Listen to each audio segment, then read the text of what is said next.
जय जय श्री राधे श्याम। श्रीमद् भागवत कथा 8वां अध्याय। गर्भ में परीक्षित जी की रक्षा, कुंती के द्वारा भगवान की स्तुति और युधिष्ठिर जी का शोक। सूत जी कहते हैं, इसके बाद पांडव श्री कृष्ण जी के साथ जलांजलि के इच्छुक मरे हुए स्वजनों का तर्पण करने के लिए स्त्रियों को आगे कर कर गंगा तट पर गए। वहाँ उन सबने मृत बंधुओं को जलदान दिया और उनके गुणों का स्मरण करके बहुत विलाप किया। तदंतर भगवान के चरण कमलों की धूलि से पवित्र गंगा जल में पुनः स्नान किया। वहाँ अपने भाइयों के साथ कुरुपति महाराज युधिष्ठिर, धृतराष्ट्र, पुत्र शोक से व्याकुल गांधारी, कुंती और द्रौपदी सब बैठकर मरे हुए स्वजनों के लिए शोक करने लगे। भगवान श्री कृष्ण जी ने धौम्या आदि मुनियों के साथ उनको सांत्वना दी और समझाया कि संसार के सभी प्राणी काल के अधीन हैं, मौत से किसी को कोई बचा नहीं सकता। इस प्रकार भगवान ने अज्ञात शत्रु महाराज युधिष्ठिर को अपना यह राज्य जो धूर्तों ने छल से छीन लिया था वापस दिलाया तथा द्रौपदी के केशों का स्पर्श करने से जिनकी आयु क्षीण हो गई थी उन दुष्ट राजाओं का वध कराया। साथ ही युधिष्ठिर के द्वारा उत्तम सामग्रियों से तथा पुरोहितों से 3 अश्वमेघ यज्ञ कराए। इस प्रकार युधिष्ठिर के पवित्र यश को 100 यज्ञ करने वाले इंद्र के यश की तरह सब ओर फैला दिया। इसके बाद भगवान श्री कृष्ण ने वहाँ से जाने का विचार किया। उन्होंने इसके लिए पांडवों से विदा ली और व्यास आदि ब्राह्मणों का सत्कार किया। उन लोगों ने भी भगवान का बड़ा ही सम्मान किया। तदंतर सत्याकी और उद्धव के साथ द्वारका जाने के लिए रथ पर सवार हुए। उसी समय उन्होंने देखा कि उत्तरा भय से विहल होकर सामने से दौड़ी चली आ रही है। उत्तरा ने कहा, देवादिदेव जगदीश्वर, आप महायोगी हैं, आप मेरी रक्षा कीजिए। आपके अतिरिक्त इस लोक में मुझे अभय देने वाला कोई और नहीं है, क्योंकि यहाँ सब परस्पर एक दूसरे की मृत्यु के निमित्त बन रहे हैं। प्रभु आप सर्वशक्तिमान हैं। यह दहकते हुए लोहे का बाण मेरी ओर दौड़ा आ रहा है। स्वामी, यह मुझे भले ही जला डाले, परंतु मेरे गर्भ को नष्ट ना करे, ऐसी कृपा कीजिए। सूत जी कहते हैं, भक्तवत्सल भगवान श्री कृष्ण जी ने उनकी बात सुनते ही जान लिया कि अश्वत्थामा ने पांडवों के वंश को निर्बीज करने के लिए ब्रह्मास्त्र का प्रयोग किया है।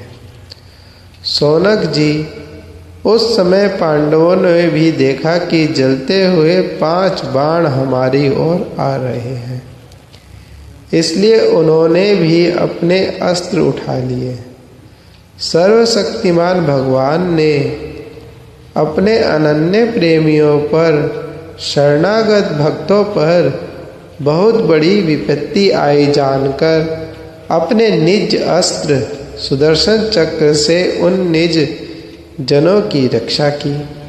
योगेश्वर श्री कृष्ण समस्त प्राणियों के हृदय में विराजमान आत्मा है। उन्होंने उत्तरा के गर्भ को पांडवों की वंश परंपरा चलाने के लिए अपनी माया के कवच से ढक लिया। शौनक जी, यद्यपि ब्रह्मास्त्र अमोघ है और उसके निवारण का कोई उपाय भी नहीं है, फिर भी भगवान श्री कृष्ण जी के तेज के सामने आकर वह शांत हो गया। यह कोई आश्चर्य की बात नहीं समझनी चाहिए, क्योंकि भगवान तो सर्वाश्चर्यमय है। वह ही अपनी निज माया से स्वयं अजन्मा होकर भी इस संसार की सृष्टि, रक्षा और संहार करते हैं। जब भगवान श्री कृष्ण जी जाने लगे तब ब्रह्मास्त्र की ज्वाला से मुक्त अपने पुत्रों के और द्रौपदी के साथ सती कुंती ने भगवान श्री कृष्ण की इस प्रकार स्तुति की। कुंती जी ने कहा, आप समस्त जीवों के बाहर और भीतर एक रस स्थित है, फिर भी इंद्रियों और वृत्तियों से देखे नहीं जाते, क्योंकि आप प्रकृति से परे आदि पुरुष परमेश्वर हैं। मैं आपको नमस्कार करती हूँ। इंद्रियों से जो कुछ जाना जाता है उसकी तह में आप विद्यमान रहते हैं और अपनी ही माया के पर्दे से अपने को ढके रहते हैं। मैं अबोध नारी, आप अविनाशी पुरुष को भला कैसे जान सकती हूँ? जैसे मूढ़ लोग दूसरा भेष धारण किए हुए नट को प्रत्यक्ष देखकर भी नहीं पहचान सकते, वैसे ही आप दिखते हुए भी नहीं दिखते। आप शुद्ध हृदय वाले, विचारशील, जीवन मुक्त परमहंसों के हृदय में अपनी प्रेममयी भक्ति का सृजन करने के लिए अवतीर्ण हुए हैं। फिर हम अल्प बुद्धि स्त्रियां आपको कैसे पहचान सकती हैं? आप श्री कृष्ण वासुदेव देवकी नंदन नंद गोप के लाडले लाल गोविंद को हमारा बारंबार प्रणाम। जिनकी नाभि से ब्रह्मा का जन्म स्थान कमल प्रकट हुआ है, जो सुंदर कमलों की माला धारण करते हैं, जिनके नेत्र कमल के समान विशाल और कोमल है, जिनके चरण कमलों में कमल का चिन्ह है, श्री कृष्ण, ऐसे आपको मेरा बारंबार नमस्कार। ऋषिकेश, जैसे आपने दुष्ट कंस के द्वारा कैद की हुई और चिरकाल तक शोकग्रस्त देवकी जी की रक्षा की थी, वैसे ही पुत्रों के साथ मेरी भी आपने बार बार विपत्तियों में रक्षा की है। आप हमारे स्वामी हैं, आप सर्वशक्तिमान हैं। श्री कृष्ण, कहाँ तक गिनाऊं? विष से लाक्षागृह की भयानक आग से हिडम्ब आदि राक्षसों की दृष्टि से, दुष्टों का द्योत सभा से, वनवास की विपत्तियों से और अनेकों बार युद्ध में अनेक महारथियों के शास्त्रास्त्रों से और अभी इस अश्वत्थामा के ब्रह्मास्त्र से भी आपने ही हमारी रक्षा की है। जगत गुरु, हमारे जीवन में सर्वदा पद पद पर विपत्तियां आती रहीं, क्योंकि विपत्तियों में ही निश्चित रूप से आपके दर्शन हुआ करते हैं। और आपके दर्शन हो जाने पर फिर जन्म मृत्यु के चक्कर में नहीं आना पड़ता। ऊंचे कुल में जन्म, ऐश्वर्य, विद्या, संपत्ति के कारण जिसका घमंड बढ़ रहा है, वह मनुष्य आपका नाम भी नहीं ले सकता, क्योंकि आप तो उन लोगों को दर्शन देते हैं जो अकिंचन है। आप निर्धनों के परम धन हैं। माया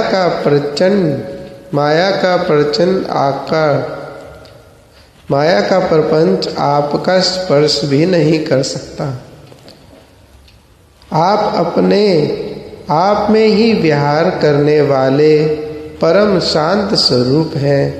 आप ही कैवल्य मोक्ष के अधिपति हैं। आपको मैं बारंबार नमस्कार करती हूँ। मैं आपको अनादि अनंत सर्वव्यापक सबके नियंता काल रूप परमेश्वर समझती हूँ। संसार के समस्त पदार्थ और वाणी आपस में टकराकर विषमता के कारण परस्पर विरुद्ध हो रहे हैं, परंतु आप सब में समान रूप से विचर रहे हैं। भगवान, आप जब मनुष्यों की सी लीला करते हैं तब आप क्या करना चाहते हैं यह कोई नहीं जानता। आपका कभी कोई ना प्रिय है और ना अप्रिय। आपके संबंध में लोगों की बुद्धि ही विषम हुआ करती है। आप विश्व के आत्मा हैं, विश्व रूप हैं। ना आप जन्म लेते हैं, ना कर्म ही करते हैं। आप भी पशु, पक्षी, मनुष्य, ऋषि, जलचर आदि में आप जन्म लेते हैं और उन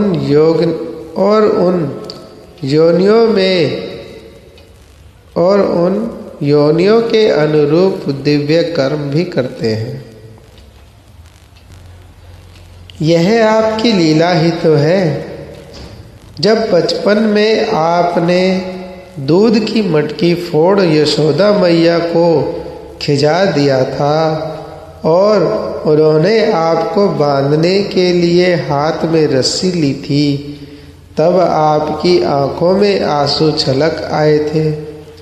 काजल कपोलों पर बह चला था, नेत्र चंचल हो रहे थे और भय की भावना से आपने अपने मुख को नीचे की ओर झुका लिया था।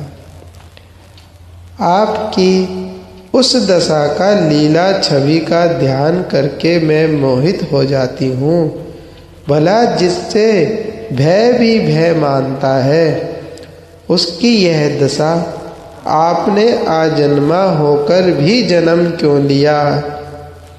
इसका कारण बतलाते हुए कोई महापुरुष यूँ कहते हैं कि जैसे मलयाचल की कीर्ति का विस्तार करने के लिए उसमें चंदन प्रकट होता है, वैसे ही अपने प्रिय भक्त पुण्य श्लोक राजा यदु की कीर्ति का विस्तार करने के लिए ही आपने उनके वंश में अवतार ग्रहण किया है।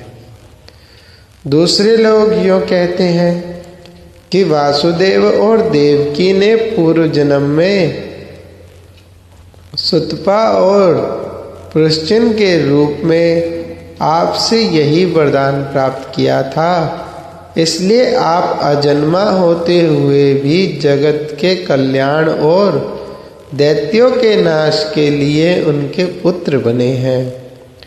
कुछ और लोग यो कहते हैं कि यह पृथ्वी दैत्यों के अत्यंत भार से समुद्र में डूबते हुए जहाज की तरह डगमगा रही थी, पीड़ित हो रही थी। तब ब्रह्मा की प्रार्थना से उसका भार उतारने के लिए ही आप प्रकट हुए हैं।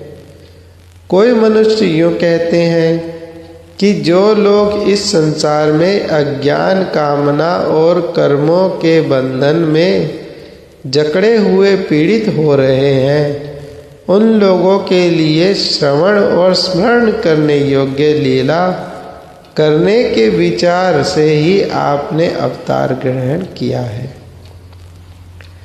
भक्तजन बार बार आपके चरित्र का श्रवण, गान, कीर्तन एवं स्मरण करके आनंदित होते रहते हैं। वह ही अविलंब आपके उस चरण कमल का दर्शन कर पाते हैं जो जन्म मृत्यु के प्रवाह को सदा के लिए रोक देते हैं। भक्त वांछा कल्पतरु प्रभु, क्या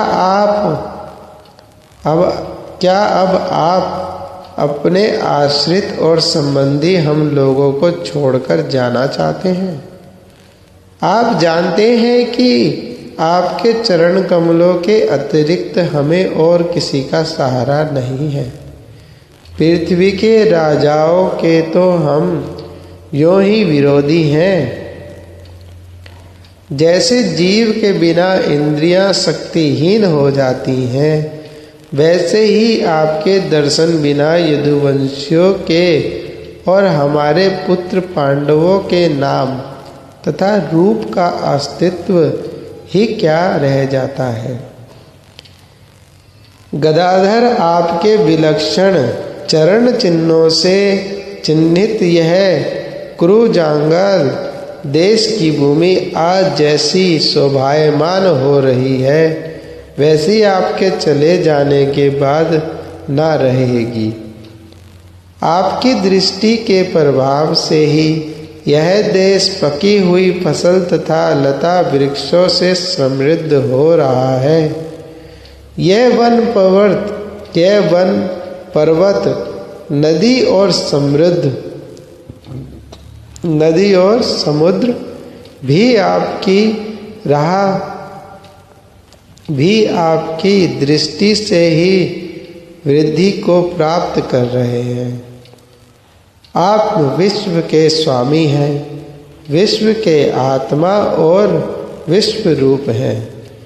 यदुवंशियों और पांडवों में मेरी बड़ी ममता हो गई है। आप कृपा करके स्वजनों के साथ जोड़े हुए इस स्नेह की दृष्टि फांसी को काट दीजिए।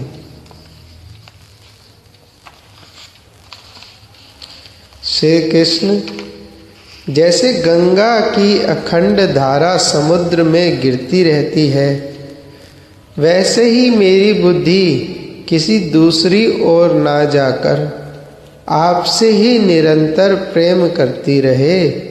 श्री कृष्ण, अर्जुन के प्यारे सखा यदुवंशी शिरोमणि, आप पृथ्वी के भार रूप राजवेशधारी दैत्यों को जलाने के लिए अग्नि स्वरूप है। आपकी शक्ति अनंत है। गोविंद, आपका यह अवतार गो, ब्राह्मण और देवताओं का दुख मिटाने के लिए ही है। योगेश्वर, चराचर के गुरु भगवान, मैं आपको नमस्कार करती हूँ।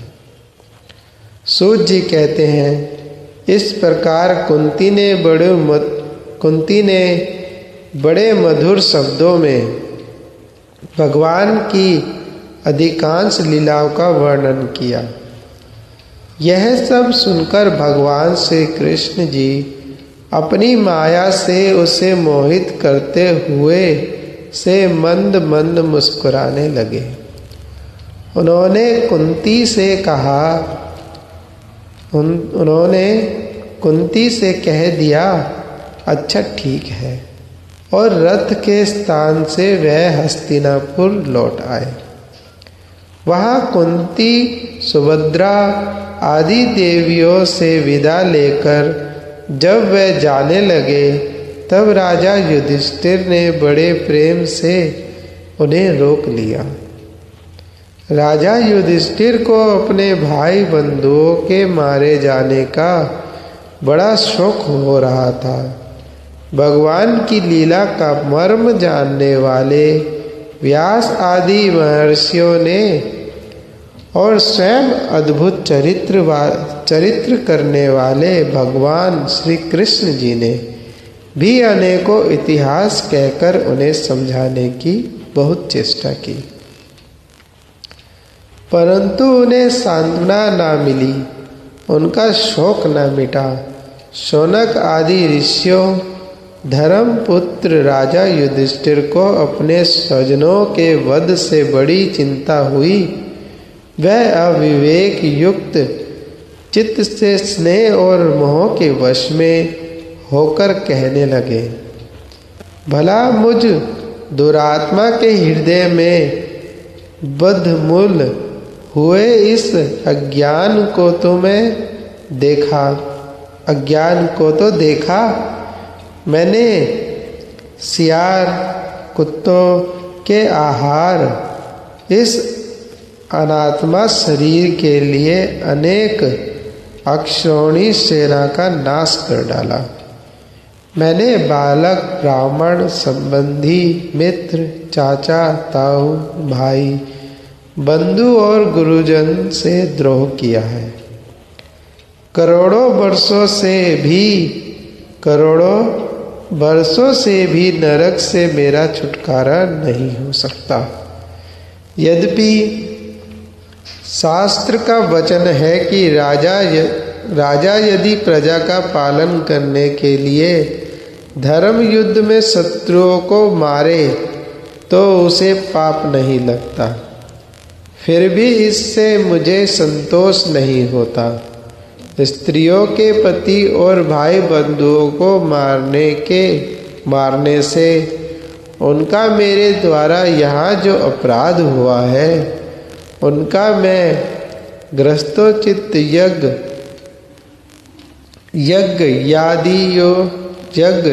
यागादियों के द्वारा मार्जन करने में असमर्थ हूँ। जैसे कीचड़ से गदला जल स्वच्छ नहीं किया जा सकता, मदिरा की अपवित्रता नहीं मिटाई जा सकती, वैसे ही बहुत से हिंसा बहुल यज्ञों के द्वारा एक भी प्राणी की हत्या का प्रायश्चित नहीं किया जा सकता। जय जय श्री राधे श्याम।